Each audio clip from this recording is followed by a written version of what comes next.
This is the work of Paul Cezanne. He was a French artist known for his still lifes. Well, that was the main thing he was known for. He lived from about 1839 to 1906. And a still life is just a painting of something that's stationary, that's in one place. Like it could be on your desk or your table. And he did apples in this one, which is what we're going to be doing, is we're going to be doing an apple. Now, we'll look at this apple, and you can see from the top of it that it's lighter.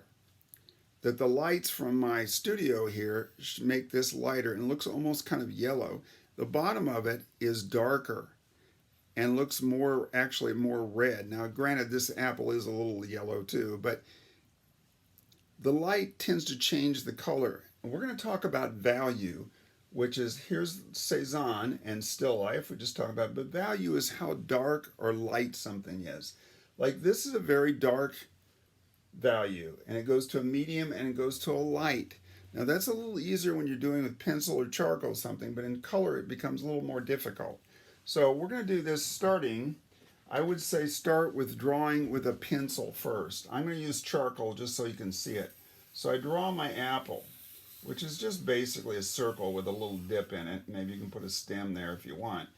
And then I'm going to draw it like it's on a table. All right? Now, the next thing I'm going to do is I'm going to start with the colors. I'm going to go, because the top of it is going to look, I want to simulate the light. So I'm going to go with yellow. Even if the apple was red, completely red, I'm going to go with yellow. Because the top was much lighter and more yellow than red. And then what I'm going to do is I'm going to go to an orange. Yes, I know yellow and orange aren't red, but they're related colors. Orange is made from yellow and red. So we want related colors. So I'm going to go with an orange around here. Now, I'm doing this with crayons. The reason I'm showing you with crayons is that that's what most of you have. So I'm going to go with a yellow, but I want to blend my yellow and my orange together, like that. Now I'm going to go with a red, because that's the color that the apple is generally. But nothing, we've talked about this before, nothing is really just one color. Also, you'll notice that I'm coloring with curves. I want to show the curve of the apple, so when I make my marks, I make them curved. Because if I just go straight across, it's going to make the apple look like it's flat. So the next thing I'm going to use is a red violet, or a purple. Some people will call it purple, because it does have red in it, so it's going to give that impression. And then if I want to get a little darker, I can even go with a violet, or you sometimes would call it purple, but it's more of a blue and red than it is more red than blue. And I'm going to make a shadow. Now, after that's done, I'm going to go with a dark blue and make it really dark, much darker.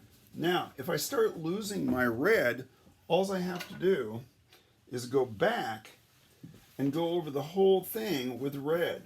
That dark violet and purple are going to show up. And so I can still have my red apple. I'm just layering colors, and this is a more sophisticated art concept that a lot of you probably aren't used to, or really haven't done that much. But it's a really important one. Now, if I want to make that whole thing stand out and really come out, I'm going to go with green behind it, because green and red are complementary colors, and so the green really makes the apple stand out.